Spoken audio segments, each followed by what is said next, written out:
चातुर्मास का प्रारंभ हो गया। चातुर्मास के प्रारंभ होने के साथ ही धर्म आराधना का प्रारंभ भी हो गया। पर जब तक स्वयं के भीतर झांकेंगे नहीं, जब तक भीतर की गंदगी को साफ करेंगे नहीं, तब तक जिनवाणी का प्रवेश भीतर होगा नहीं। एक सामान्य गृहिणी और सामान्य ग्वाला भी होता है, वो जानता है कि दूध किस पात्र में दिया जाता है।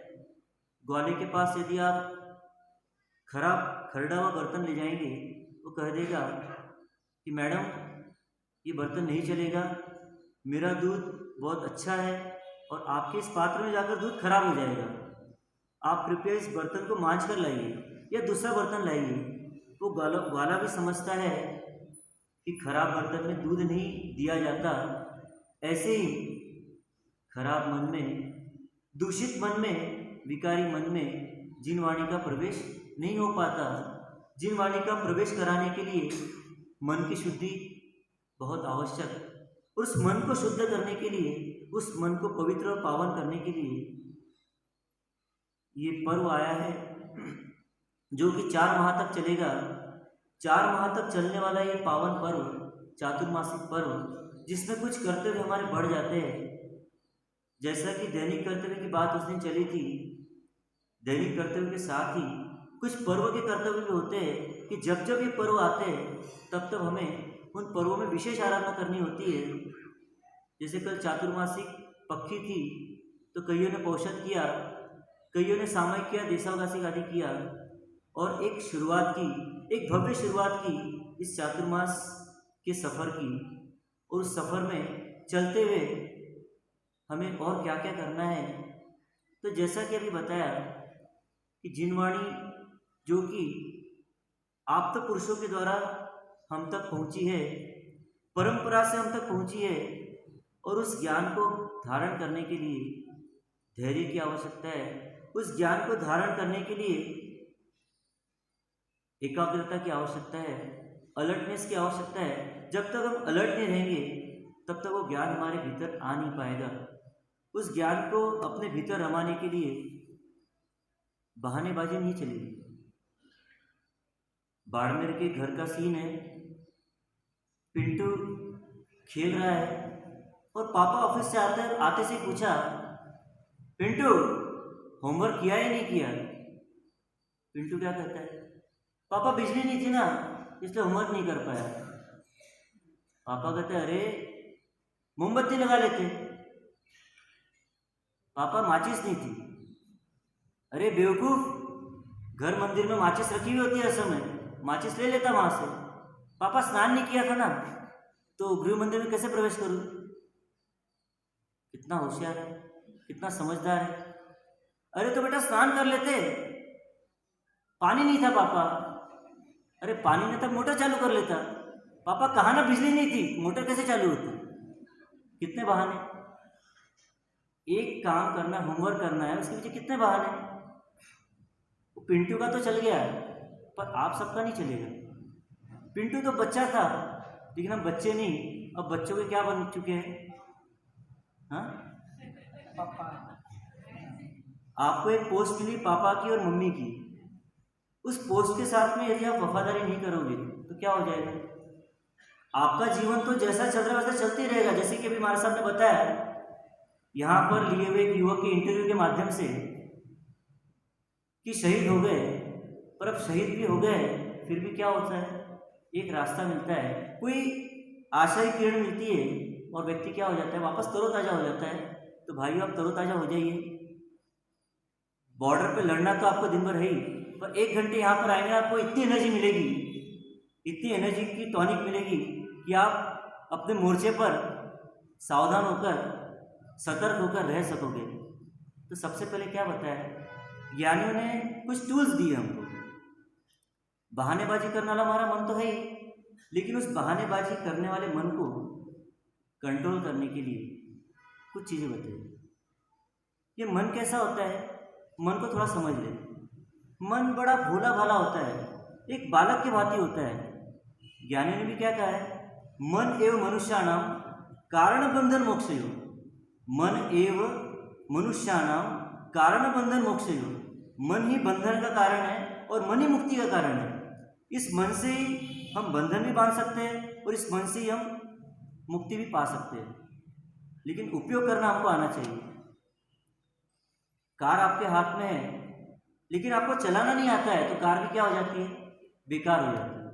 रिमोट कंट्रोल आपके हाथ में है, उसे चलाना नहीं आता तो क्या हो जाता है, रिमोट कंट्रोल भी बेकार हो जाता है। ऐसी बहानेबाजी करके मन क्या करता है, अपने दोषों को छिपाने का प्रयास करता है, अपने अपराधों को गुप्त रखने का प्रयास करता है, अपने अपराधों को अभेदान दे देता है। उसको बचाने के लिए क्या करता है, झूठ पर झूठ। भाई आप प्रतिकोण में क्यों नहीं आए, महाराज साहब इतनी तेज वर्षा हो रही थी निकल ही नहीं पाया, प्रवचन में महाराज साहब चालू हो गए क्या, मुझे पता ही नहीं, अनाउंसमेंट हुआ था संडे का प्रोग्राम का, उस दिन तो आ गया था मैं, बाद में अनाउंसमेंट हुआ तो लगा शायद चालू है कि नहीं। कैसी बहानेबाजी हमारी। महाराज साहब आलू प्याज तो हम खाते ही नहीं, भाई वो दूर से क्या दिख रहा है सफेद सफेद, ओह महाराज साहब वो क्या है ना, वो महाराज साहब चलता है, महाराज साहब बच्चों का घर है, लहसुन चल जाए, अब बिल्कुल नहीं आएंगे महाराज साहब। बहानेबाजी। इस बहानेबाजी को करके हम क्या करते हैं, अपने मन को तो समझा लेते हैं लेकिन हमारा काम बिगड़ जाता है। इसलिए ज्ञानी क्या कहते हैं कि जो भी गलती हो उस गलती को कम से कम हम मान तो लें, गलती को सुनने की सज्जनता तो आत्मसात कर ले। पहला पॉइंट क्या करना है, जो हमारी गलती है उसको एक्सेप्ट कर ले, उसको सुन ले। सुनने की सज्जनता भी बहुत दुर्लभ है। कोई व्यक्ति सुनना चाहता है कि आज क्या नहीं, इतने सारे लोग बैठे हैं यहाँ पर, सुनने तो बैठे हैं ना, लेकिन क्या सुनना चाहते हैं, जो हमको अच्छा लगे वो सुना है। महाराज साहब हमारा थोड़ा एंटरटेनमेंट कर दे, किसी को गीत पसंद तो गीत सुना दे, कॉमेडी पसंद तो कॉमेडी सुना दे, कोई तात्विक बात सुनना चाहते तो उसको तत्व की बात मिल जाए, तो क्या लगता है कि हमारा सुनना सार्थक हो गया। और यदि हमको जो नहीं सुनना है वो सुनाने लग जाए तो क्या करोगे आप, मथेण वंदन महाराज साहब आता हूँ। तो सुनना भी बहुत बड़ी कला है। तो सबसे पहले हम अपनी क्वालिटी बनाए कि अपनी गलती को हम सुन सके। यदि हम अपनी गलती को नहीं सुनेंगे तो क्या होगा, हम सुधर नहीं पाएंगे। अच्छा महाराज साहब सुधार दोगे, आपका प्रश्न हो सकता है, क्या हम बिगड़े हुए? अरे समाज में ऊंची नाक लेके चलते हैं, समाज में हमारी रिपुटेशन है, आप कैसे बोल रहे हैं बिगड़े हुए? डॉक्टर के पास आप जाते हो ना, आपको लगता है मैं तो बिल्कुल स्वस्थ हूँ, तो जैसे ही डॉक्टर साहब नाड़ी देखते हैं, आज तो नाड़ी तो देखते नहीं है, आपका हुलिया देखते हैं, आपसे कुछ सवाल पूछते हैं और फिर क्या करते हैं, बोलते भाई तुम बीमार हो। बोले आप डॉक्टर साहब बीमार हो, बिल्कुल तंदुरुस्त हूँ, मेरा वेट लॉस नहीं हुआ है, मेरे चेहरे की लालिमा खत्म नहीं हुई, आप कैसे बोल रहे हो बीमार हो? स्वीकार ही नहीं करेंगे तो क्या होगा, डॉक्टर साहब क्या बोलेंगे, ये आए क्यों यहाँ पर, जब तुम्हें कोई बीमारी नहीं है तुम आए क्यों यहाँ पर?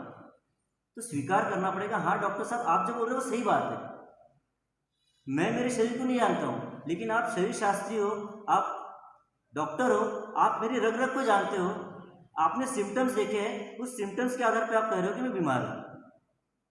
यदि आप स्वीकार नहीं करोगे तो डॉक्टर साहब क्या करेंगे? ठीक है भैया, विजिट दी ना, विजिट फीस चुका दो और यहाँ से क्या हो जाओ, 9-2-11 हो जाओ। डॉक्टर भी कोई मदद नहीं कर सकेगा, बीमार पड़ जाओगे। इसलिए क्या करना पड़ेगा, अपनी बीमारी को स्वीकार करें, अपनी गलती को स्वीकार करें। स्वीकारोक्ति की भावना जब तक नहीं आएगी तब तक के हमारा विकास नहीं हो सकता। ये मन बड़ा निर्बल है, मन बड़ा निर्बल है जो हमारे विकास के रास्ते में रोड़ा बन के खड़ा हो जाता है। हमारी इच्छा होती है, अरे हमारा साहब 35 दिन का तप करा रहे, चलो 35 दिन की 81 से जुड़ जाए। फिर पहले मन खड़ा होता है, एक अंदर का मन खड़ा होता है, अरे भाई 81 करने पड़ेंगे, एक टाइम खाने मिलेगा, भले ही भोजनशाला में व्यवस्था है तो क्या हुआ, लेकिन ताकत तो लगानी पड़ेगी। और फिर ढेर सारी क्रिया करनी पड़ती है। हमारी बहनें डराती थी भाइयों को, देववंदन करना पड़ेगा, 2 टाइम प्रतिकोण करना पड़ेगा। भाई बोलते भैया तुम ही करो, हमको नहीं करना है, हमारे पास इतना टाइम कहाँ है। पूजा कर लेते हैं, प्रवचन सुनने आ जाते हैं, वहाँ तक तो ठीक है, अब क्रिया भी करनी पड़ेगी क्या, हमसे नहीं होती। डराइए मत उन्हें, जितना करें उतना उनको फायदा करने दीजिए, धर्म से जुड़ने दीजिए। क्या होता है, मन विचलित हो जाता है कि नहीं नहीं 81 तो नहीं करना है, फिर क्या करना है, चलो 89 कर लेते हैं। 89 की डेफिनेशन क्या है पता है? 89 मतलब क्या होता है नहीं पता? बहुत अच्छी डेफिनेशन बताता हूँ आपको। नौकासी की डेफिनेशन एक किसी ने बताई थी, जब नौकर आसी तब नौकासी। बोले महाराज साहब हमारा काम नौकर बिना चलता ही नहीं, जब नौकर आता है ना खाना बनाता है उसके बाद हमारी नौकासी होती है। तो ये डेफिनेशन है क्या बाड़मेर में? क्या डेफिनेशन नौकासी की? एक और दूसरी है ना, जब सो के उठते तब नौकासी है, सो के 8-9 बजे उठते नौकासी हो जाती है। बहुत अच्छी डेफिनेशन है। तो ये डेफिनेशन हमारी गलत है। नौकासी की डेफिनेशन है कि सूर्योदय तक, सूर्योदय के 48 मिनट तक नहीं खाना, ये आराधना करना, 48 मिनट तक आराधना करना, और यदि मन नहीं मान रहा है तो फिर नौकासी कर लेना। लेकिन हमारी डेफिनेशन क्या आती है? 48 मिनट खाना। हम खाने को मुख्यता देते हैं, जैन धर्म खाने और भोगने की मुख्यता को नहीं देता है, वह त्याग को महत्व देता है। इसलिए हम ऐसा कह सकते हैं नौकासी को कि 48 मिनट तक आराधना करना और उसके बाद अगर मन नहीं माने तो वापस लेना। ये हमारी डेफिनेशन। खैर अभी इस पर नहीं जाना हमको, हम तो मन को देख रहे थे कि मन कैसा कुटिल है और कैसी चालाकी करता है। कभी कहता है कि हाँ आराधना करनी, बहुत आराधना करनी मार साहब, पर कोई और ठोर नहीं होता है। बहुत करने की डेफिनेशन हो सकती है, कुछ पैमाना होता है क्या? बहुत आराधना करेंगे, बहुत आराधना मतलब क्या? कुछ फिक्स करना पड़ेगा कि ये आराधना करनी है, और पहले मानना पड़ेगा कि हम गलत ट्रैक पर है, उस गलत ट्रैक से हमको सही ट्रैक पर आना होगा, तब तो हमारा काम होगा। ठीक है महाराज साहब आप कह रहे हो तो हम स्वीकार कर लेते हैं कि हम बीमार हैं, ठीक है, यहाँ तक स्वीकारोक्ति होगी। लेकिन अब दूसरा पॉइंट क्या आ जाता है? हाँ क्या आ सकता है दूसरा पॉइंट? पहले तो हम डॉक्टर साहब की जो बात है वो सुनने को तैयार नहीं, और अब स्वीकार नहीं करेंगे। अगर स्वीकार नहीं करेंगे तो भी दिक्कत आ जाएगी। तो हम क्या करना चालू कर दें? स्वीकार करना चालू कर दें। अब डॉक्टर साहब ने बोला बीमार हो, तो ठीक है स्वीकार कर लिया। अब बीमार है तो क्या करना पड़ेगा? डॉक्टर साहब प्रिस्क्रिप्शन देंगे। अब उस प्रिस्क्रिप्शन को डॉक्टर साहब से लेकर चले जाएंगे तो बीमारी ठीक हो जाएगी। क्या करना पड़ेगा? हाँ क्या? प्रिस्क्रिप्शन को तो सबसे पहले क्या करना पड़ेगा? केमिस्ट के पास ले आना पड़ेगा, और केमिस्ट दवाई देगा, और दवाई को लाकर क्या कर देना? घर में रख देना। क्योंकि डॉक्टर साहब ने क्या बोला? इस दवा का समय समय पर सेवन करना। और हमने क्या सीखा है? सेवा की जो जी नर नारी गुरु महाराज की हो, सेवन की जो जी गुरु महाराज की, ये हमने सीखा। सेवन की जो मतलब क्या है? सेवना करना। तो बस पूजा सेवना करना, तो उसको दवाई को रख दिया आले में, रोज अगरबत्ती लगा रहे, सेवन की जो जी नर नारी गुरु महाराज का, वो सेवा भक्ति कर रहे उसकी दवाई की, बहुत भक्ति भाव से अगरबत्ती लगा रहे। 5-7 दिन हुए, बुखार ठीक नहीं हुआ, तबीयत ठीक नहीं हुई, डॉक्टर साहब के पास पहुंचे, भैया क्या हुआ, ठीक क्यों नहीं हुई? दवाई दी कि नहीं दी? डॉक्टर साहब ने कहा सेवन कीजिए जी। हमने सेवन कर लिया उसका, बहुत अच्छे सेवन किया, पारायण किया, सेवा भक्ति पूरी की उसकी। अरे भैया पेट में डाली कि नहीं डाली? इसी बात करो डॉक्टर साहब, अपना सेवा करना, बहुत सेवा की उसकी दवाई की। अरे भैया सेवा करने से नहीं होगा, सेवन करने से होगा, उसको खाने से होगा। ठीक है अगली बार आना खाकर, क्या हो जाएगा? बीमारी ठीक होगी या बढ़ जाएगी? अगर दवाई का प्रॉपर सेवन नहीं करें तो क्या होगा? बीमारी बढ़ जाएगी। इसलिए क्या करना है? पहले तो सुनना है, वो सुनकर उसको स्वीकार भी करना है, यानी सेवन भी करना है उसका। फिर उसके बाद में डॉक्टर साहब ने कुछ साथ में पथ्य ही बताए थे, प्रिकॉशंस बताए थे। उन प्रिकॉशंस को हम नहीं करेंगे तो क्या होगा? ठीक नहीं हो पाएगा। दवाई भी ले रहे हैं, साथ में जो पथ्य कहा था वो पथ्य का सेवन भी नहीं कर रहे। अगर सर्दी हो गई है तो दवाई ले रहे, सर्दी से दूर नहीं, इधर आइसक्रीम भी खाते जा रहे, तो क्या होगा? तो सुधरने का प्रयास भी हमको करना पड़ेगा। पहले तो सुनना पड़ेगा, फिर स्वीकार करना पड़ेगा, और स्वीकार कर कर अपने आप को सुधार की प्रक्रिया में डालना पड़ेगा। यदि हम सुधार नहीं करेंगे तो क्या होगा? सुधार का प्रयास नहीं करेंगे तो क्या होगा? दवा लिखा भी ली, दवा ला भी ली, दवा ले भी ली, लेकिन साथ में पथ्य का पालन नहीं किया तो दवा अपना असर नहीं दिखा पाएगी। इसलिए जिनवाणी को हमको दवा मानकर चलना है कि हम बीमार हैं, हम दुखी हैं, हम त्रस्त हैं, हम व्यस्त नहीं अस्त व्यस्त है। इसको पहले तो हम सुने इस बात को, फिर इस बात को स्वीकार करें, और स्वीकार करके इस बीमारी को दूर करने का क्या करें? प्रयास करें। ये 3 काम यदि हम करेंगे तो क्या हो जाएगा? जिनवाणी का हमारे भीतर प्रवेश हो जाएगा, और जिसके भीतर में जिनवाणी का टॉनिक चला जाता है उसके जीवन से क्या क्या चला जाता है? आदि व्याधि उपाधि चली जाती है। तो हम भी प्रयास करें, इस चातुर्मास का पूरा पूरा लाभ उठाएं। कल से हम उत्तरायण सूत्र का श्रवण भी करेंगे, साथ ही जीवन को कैसे कषाय मुक्त करे, जीवन को कैसे उन्नत बनाए, तो एक कथानक के माध्यम से हम जानने का प्रयास भी करेंगे। और साथ ही आगामी रविवार के दिन, जो कि संडे का दिन कहलाता है, संडे क्या कहलाता है, फंडे और हॉलीडे, तो उस दिन थोड़ा अपनी दुकान का मोह कम करना और एक सुंदर अमृत अनुष्ठान यहाँ पर कराया जाएगा। नौकार करे भवपार, इस विषय पर नौकार की विवेचना भी की जाएगी, नौकार का जाप भी होगा, नौकार की द्रव्य पूजा भी होगी और नौकार की भाव पूजा भी होगी। तो द्रव्य पूजा तो सब जुड़ नहीं पाएंगे, इसलिए कुछ व्यवस्था आयोजन की वो बता देंगे आपको क्या व्यवस्था है और उसकी योग्यता पात्रता क्या है वो भी बता दिया जाएगा। और साथ ही जो कार्यक्रम होगा रविवार को, उसको सबको जरूर अटेंड करना है, क्योंकि उससे नौकार मंत्र के बारे में, हम नौकार मंत्र तो बचपन से सुनते आ रहे हैं, बचपन से गिनते आ रहे हैं, लेकिन नौकार का क्या गूढ़ार्थ है, नौकार के भीतर में क्या भाव छुपे हुए हैं, उन सबको जानने का भी हम प्रयास करेंगे और उससे जुड़ने का भी हम प्रयास करेंगे। तो अवश्य अपने समय का ऐसा संयोजन कर लीजिए कि हम संडे को कुछ समय दे सके। समय ही रहेगा लेकिन थोड़ा ज़्यादा चलेगा, तो अपनी मानसिकता पहले से प्रिपेयर कर लें। साथ ही जो स्वाध्याय का क्रम है वो भी कल से चालू हो जाएगा, क्योंकि आज पड़वा का दिन होता है, एकम का, तो दूध से चालू होता है। तो कल स्वाध्याय का क्रम ऐसा रहेगा, सुबह 6:15 से 7 बजे तक स्वाध्याय होगा, जिसमें हम जानेंगे कर्म के मर्म को और कर्मों को कैसे हम दूर कर सकते हैं, उसका प्रयास हम सुनेंगे। 9:45 से 10 बजे तक व्याख्यान का समय रहेगा, जिसमें कि सूत्र आदि का वाचन होगा। इसके बाद 3 से 4 बेसिक नॉलेज ऑफ जैनिज्म, इसकी क्लासेस होगी। उसमें बेसिक नॉलेज के साथ ही सूत्रों के अर्थ को भी बताया जाएगा, उसके भावार्थ को भी बताया जाएगा, उसकी गूढ़ार्थ को भी बताया जाएगा, उसकी पद्धति को भी बताया जाएगा, किस प्रकार बोलना है, कैसे किस मुद्रा में बोलना है, किस प्रकार उसका प्रयोग करना है, उसको भी बताने का प्रयास करेंगे। 3 से 4 और 4 से 5 का समय जो रहेगा, दिन भर की जो भी बातें आपने सुनी उसके शंका समाधान के लिए रहेगा, कि आपकी कोई शंका हो, कोई समाधान करना हो, कोई पूछना हो, करना हो, तो उसका समय 4 से 5 रहेगा। और शाम को 7:30 बजे से पुरुषों का प्रतिकोण रहेगा, महिलाओं का समय भी लगभग वही रहेगा, नीचे रहेगा, उनको 7:30 के समय रहेगा। इस प्रकार हमारा टाइम टेबल कल से चालू हो जाएगा।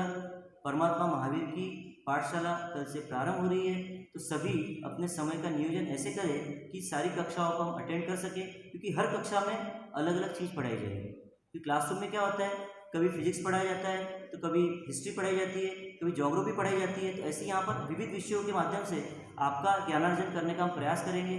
ज्ञानार्जन तो क्या, एक जो गुरु से सीखा उसको शेयर करने का प्रयास करेंगे। हम कोई आपको अलग से कोई चीज़ नहीं दे रहे, जो गुरु भगवंतों से हमने सीखी है, जहाँ तक सीखी, जितनी सीख पाए उसको आपके साथ मात्र शेयर करेंगे, आदान प्रदान करेंगे उस चीज़ का। तो आप अवश्य पधारें और इन सब का लाभ लेवे। ओम शांति शांति शांति। सहजानंदे स्वरूपी हूँ अविनाशी आत्मस्वरूपी, देह मरे छे हूँ नति मरतो, हूँ अविनाशी आत्मस्वरूपी, देह मरे छे हूँ नति मरतो, हूँ अविनाशी आत्मस्वरूपी, सहजानंदे शुद्ध स्वरूपी हूँ